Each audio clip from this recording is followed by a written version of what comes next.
Hey, thank you. Hey, I'm Tony Spredeman. I'm 26 years old. I've been playing foosball for 16 years. I'm originally from Milwaukee, Wisconsin, in the United States, and I'm now residing in Tampa, Florida. I was 11 when I started. Yeah. I basically went to a rec center, and there was a foosball table there, and I played a bunch of the other kids, and I naturally was better than them.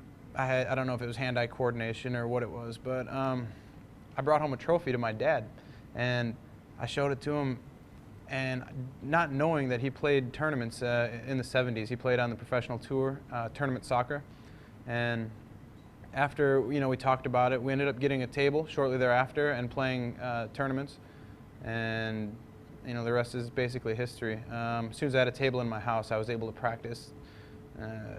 From the time I woke up before I went to school, and then as soon as I got done with school, I'd skip my homework and just go play. It's really an addicting game. So how badly do you suck in school then? Yeah, I graduated, but I basically did the bare minimum to get by.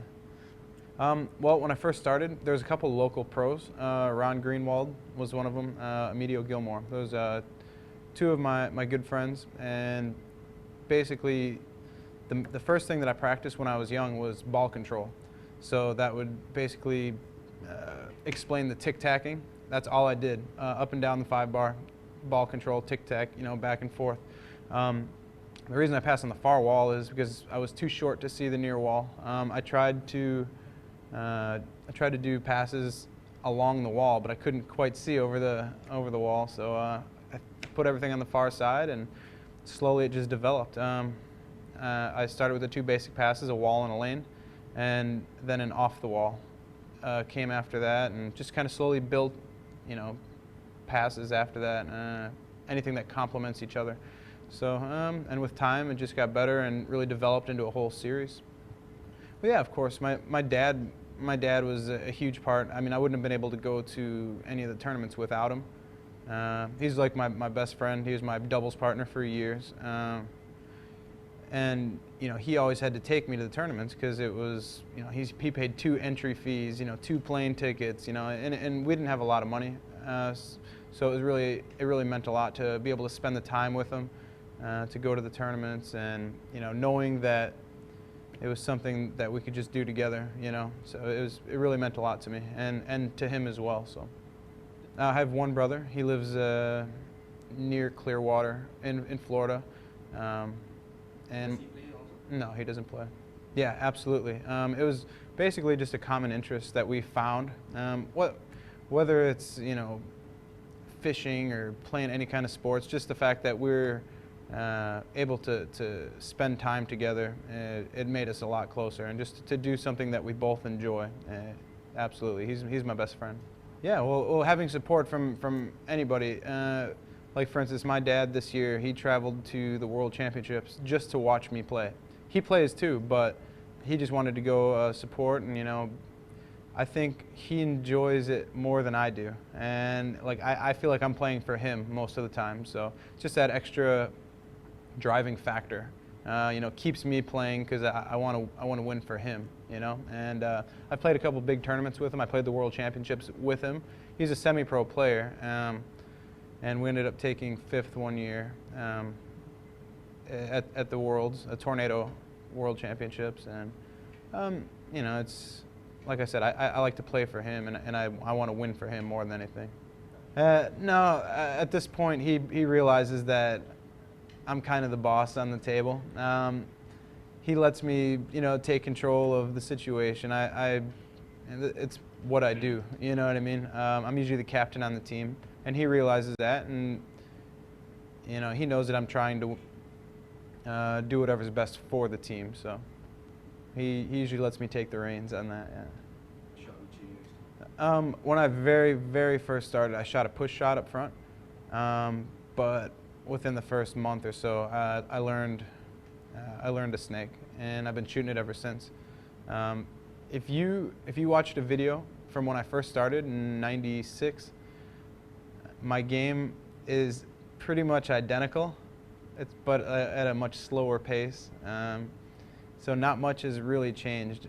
I can do a lot of different things on a table. I can do a brush series, or I could shoot a few different shots, but I think part of my success is that I've been pretty disciplined for the most part as far as practicing one set thing. 2 to the 5. I've done a 2 to the 5 series always since I was a little kid, and I stuck with it, and because of that I have the experience with it. There's so many people who will do 2 different shots. If they get blocked on their snake shot, they'll switch to a pull, and I'm a firm believer in kind of fighting through that you're just working through your problems, because it makes you stronger and more experienced in the end. So like I said, I've always done a 2 to the 5, always passed on the far wall, and always done a snake shot. And I think that because I've done that, I've really learned to adapt and adjust to the most problems on the table. No, I wouldn't switch, and that was my point. Just trying to work through those problems has made me a stronger player, and I'm stubborn. I'm really stubborn. I think we all are.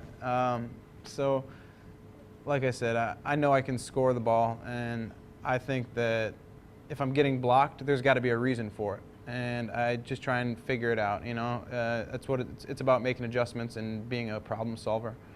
So, well, if you'd like to play, it's not an easy game. So it's going to take a lot of time, dedication, and it's fun. But the main thing, just like I said when I started, I think ball control. Having a table was a huge advantage for me in my house.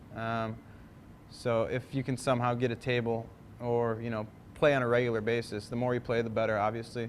But you're going to have to learn a lot of ball control, tic-tacking it back and forth, pinning it in all different positions, and start with the basics, lane, wall pass, and the more you play, the better. I think Mike mentioned about the Iranians this weekend. They play a completely different style, and I mentioned that it was really good exposure for the Malaysian players, not because the play is better than the Malaysians, but that it's different, and the fact that they're getting exposure and experience against a completely different style. So my most memorable tournament has been, it'd have to be 2003 World Championships. It was my first open singles title. I was 18, and it was what I worked for. I love singles. It's my favorite event. I'd prefer it to doubles. And who did you play against? in the finals, I played Lewis Cartwright, and I beat Frederic Collignon along the way, and a bunch of great players. So I had lost. I took second the previous year, and it was kind of like redemption for me to come back the following year and win it. And it was, like I said, when you work so hard for something, and you finally accomplish your goal, it's a great feeling. So that was definitely by far the most memorable tournament. I've partnered with a few of the top players in the world.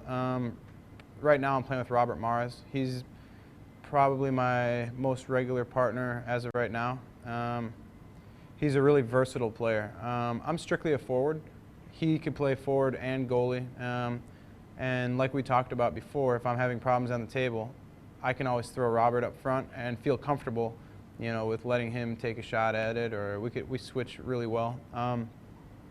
He's really fast, and he's a great teammate. We like to talk about and strategize a lot.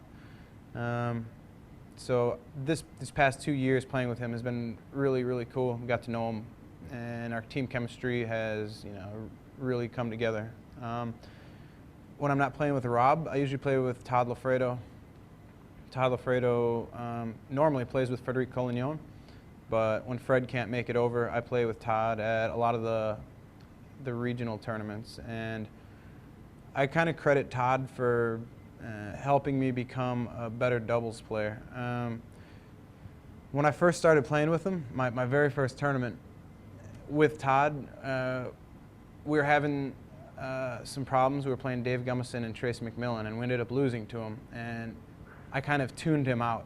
And he wanted to talk and communicate with me, but me being a singles player, I wanted to take care of everything on my own. Well, afterwards, we talked about it, while I, away from the table, and it kind of hit me right there that, it's not singles, and communication with your partner is key. Whether it be zone or defense or wanting to switch or whatever it may be. So at that point, it was like an epiphany. It was like it hit me. This is what we have to do to become a better doubles team. So I've learned to communicate better with my partners and sometimes let them. Like I said, I'd like to be the captain on the team, but I have to remember that I'm playing with great players as well, and I can't always take the reins or want to switch with them or whatever. Let them take care of their business, and I'll take care of mine up front, and meet somewhere in the middle if we're having any problems. So, but Todd has helped me greatly. I've played with Billy Pappas before. Billy and I, we played really well together. He's amazing, especially out of the back. His two-rod is the best in foosball, and it's not even close. We played for a solid 2 years or so, and we won most of the tournaments that we played. We're not a really defensive team, strictly offense, kind of powerhouse. When we lost, it was because, lack of D or defensive five or, whatever it may be. But we play really well together, and same thing with Rob. Billy and I are really versatile. I've also played with, I played Ryan Moore one tournament, and I actually won two tournaments now. We played a couple European tournaments, and then played one in Canada with them. And we played well together, but we were never really tested. We haven't played anything big, no majors, so those are the most current for me. Well, if you're talking all-time greats, it's got to be Todd Lafredo. Just the fact that he's won world championships in like every decade. He's, you have to give him credit for longevity, and he's in his 50s and he's still winning world titles. It's really amazing. So you got to give him credit for that. His pull shot's amazing. He's creative. He's fearless. And that's what makes him so good. Is he's not afraid to do anything at any time, whether it's a 5-bar shot on 4-4, or most people are going to try and pass it. He's not afraid to let it fly, and it's because he's played so many tournaments. He's been put in those situations so many times that it doesn't matter to him. So it makes him. He's scary to play against sometimes. Right now, Frederic Collignon, obviously, he's won world titles on every table, every event. I think he went a year without losing a match, which is, unbelievable. So you have to give him credit there. He's definitely probably the best player in the world, absolutely the best multi-table player, on all tables. He's really amazing.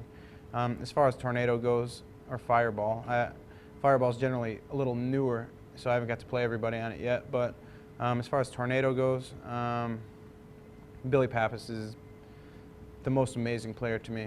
Talent, speed, his ability on the table is bar none, the best I've ever seen. I always mention that when I'm playing my best, there's not many people that can beat me, and the only person who I feel when I was playing at my best that beat me was Billy. I've played almost flawless matches, and somehow he's still beating me. So in my mind, he's probably, when he's playing at his highest level, he's the most amazing player to me.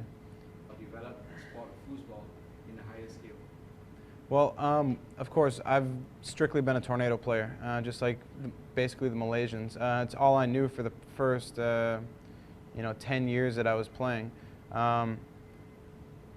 In, let's say, 2004, when the ITSF was formed, I went to the first World Championships in St. Vincent, Italy, and I was exposed to a different style of play. I got to play on Bonzini, I got to play on Garlando, and it was really, really difficult for me. It was frustrating, and it really helped me to realize that there's more to foosball. It kind of opened my eyes. Completely different styles. The players are different. Everything is different, and the ITSF is, I guess, to thank for that, just for the fact that it kind of unified the world of foosball. It kind of brought everybody together. We have we have one set of rules now, where everybody's playing the same style, and I think it's a real benefit. They put on a great tournament. The World Cup is an amazing event with the promotions that they do, with banners and TV coverage, and yeah, I think it's really great what they're doing. And without the ITSF, I wouldn't have gotten to travel like I have, and it's been really great for me, and I think for foosball. I think foosball in the Olympics is not going to happen. There's a lot of loopholes that the Olympic Committee has to go through. I don't know all of them. I don't know how it works, but I don't quite see it happening, and I don't even know if foosball is going to get much bigger. It's always been kind of a small underground kind of sport, and I hope it grows. If it does, that would be great. But if it doesn't, I'm still going to love it, and I'm still going to play. And as far as Olympics, I hope it would happen. It would be great. In my lifetime, if I'm around to still see it. But I'm hopeful that it happens, but I don't know if it will. We deal with the same thing in the United States. It's known as a bar game, and it has been, and it is. But what people don't realize is that it can be played on a higher level, and I think that's part of what we were talking about before. The ITSF has helped really recognize it and turn it into a professional game. When you go to the World Cup, you get to see they really put on a great production, and people realize that there's more to it than spinning the rods, whatever. It's a really strategic game with a lot of physical ability, hand-eye coordination, and to me, that recognizes it as a sport. And I think with the promotions and the TV coverage and the advertisement that the ITSF is doing, it could only help the name of foosball, to the general public. I think they're doing a great job. In the United States, there's a lot of older players. The only younger players are second generation, like myself. My dad played, Ryan Moore. His mother played, Billy Pappas. His mom played. So we're really lacking grassroots promotions. There's no. I guess if you look at the drinking age, I think might have something to do with the lack of youth in the United States. Most tables are in bars, unfortunately, and the drinking age is 21. So you're not going to have any young kids, playing at the bar. And by the college kids are about the youngest that we're going to get. I'm 27, and I'm one of the younger players, on the American tour.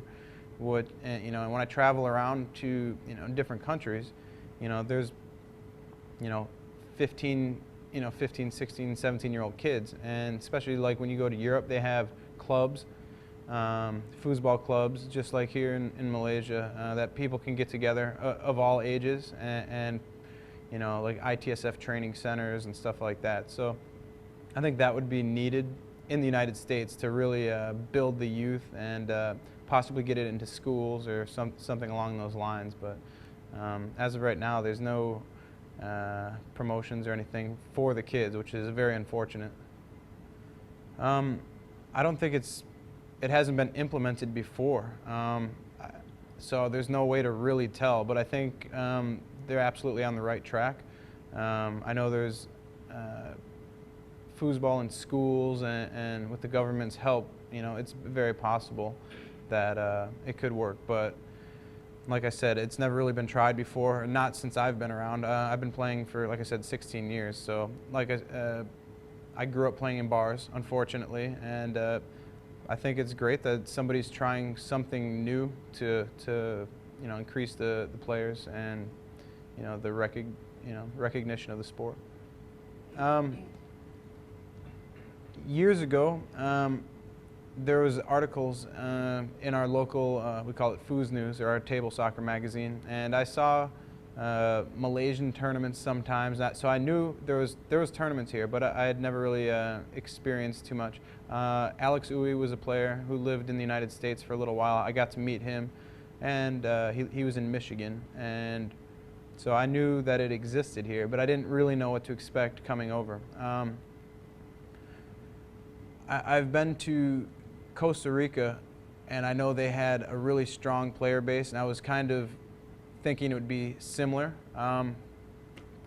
but it really isn't. So far it's been great. The flight over was really difficult. I had a really long flight, but it was definitely well worth the wait. It's my second time to Asia. I've been to China before, and it was pretty difficult for me just because of the language barrier. Not many people spoke English. I couldn't read any of the signs. So the great part about Malaysia so far is, everybody speaks English. I can communicate with everybody. It's really multicultural. I like to see it. It's like a big melting pot. Everybody's kind of here together, and it's really cool. I got a great vibe from all the players, and most of them are my age or younger, which is not normal for me because in the States everyone's in their late 30s to 40s, and even in their 50s. So I've really related really well with the players. The level of play here is really, really good. It's about what I expected. There's a lot of solid talent, and with the right direction and guidance, it can really become a top country in foosball. Well, with the introduction of Fireball in Malaysia, I think it's really going to benefit the country just for the fact that it allows the players to play a more complete style. And what I mean by that is there's a tornado style. It's an American style of play. But also with Fireball, it incorporates a little bit of European. You can shoot front pins on it, and you can shoot banks on it, and it'll really expose the Malaysian players to a different style of play. So I think it's really good. The tournament this weekend's going well so far. I really like the location. I think it's great in a mall, shopping mall, and you get a lot of public exposure, and it's kind of like free advertisement. People who haven't seen the sport played can walk by while they're shopping for shoes or something, and get to watch a match, and I think it's really cool. I've heard of it one time in Canada. There was a tournament, the Canadian Open or something, in a shopping center, and I think it's really cool. It's different for me, and I'm just really happy to be here. Like I said, the people have been great. The food is pretty good, and it's overall been a great experience so far. Well, most of them's been Chinese dishes, but they're prepared nicely. I've had kung pao chicken and beef with black pepper sauce. So a couple of the restaurants have been nice, but that's it. That's the extent. I can be adventurous when it comes to food, but I'm keeping it safe this week. Yeah. The level of play in Malaysia, I think is kind of like an untapped resource. There's a lot of great talent here, and I think the players need to travel in order to get that much needed experience to reach that next level. I understand that a lot of the players only watch videos and they learn from videos, which is great. It's a great benefit, but actual gameplay is, to me, the most important. They have all the basics down, and I just think it's really got a lot of potential to become a powerhouse in foosball. Like I said, I've been all over playing tournaments, and the ability of the players here is, it matches, any country that I've been to outside of the U.S. I just think that the players need to travel a little bit more. They're lacking a little bit of experience, but it's it comes with time, and with the younger players that are generated here, they have plenty of time to get better and to travel, and hopefully Malaysia can put a team, bring a team to the World Cup in Nantes, and I think that'd be great exposure and good experience for all the players here. I don't have many things that I need to do before a tournament or after, but to perform the best, eating is huge for me. You have to realize you're on your feet for 13, 14 hours a day, and stamina becomes an issue. So staying hydrated and eating throughout the day to provide energy is really big for me. So most of the time you're going to see me filling my face with food and always eating something. That's probably the biggest thing. Other than that, after matches, I like to just sit down, relax, maybe listen to music. I'm really big on music and pump myself up, kind of getting into that zone. Everybody's got their own little things that they do.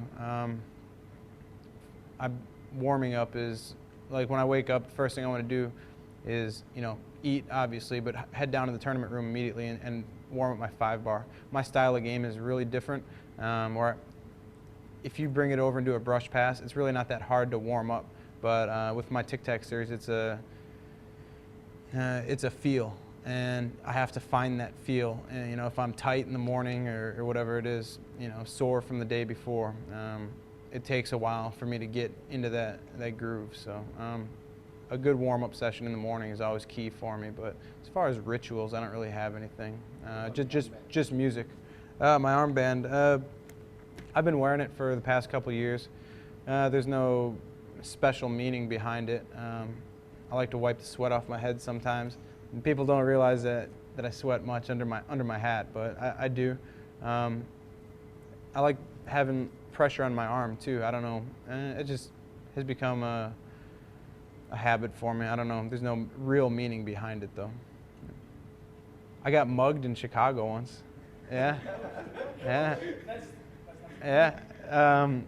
So there was a guy, right? I was at the bus station, and this guy come up to me and says, "Hey man, do you have $3?"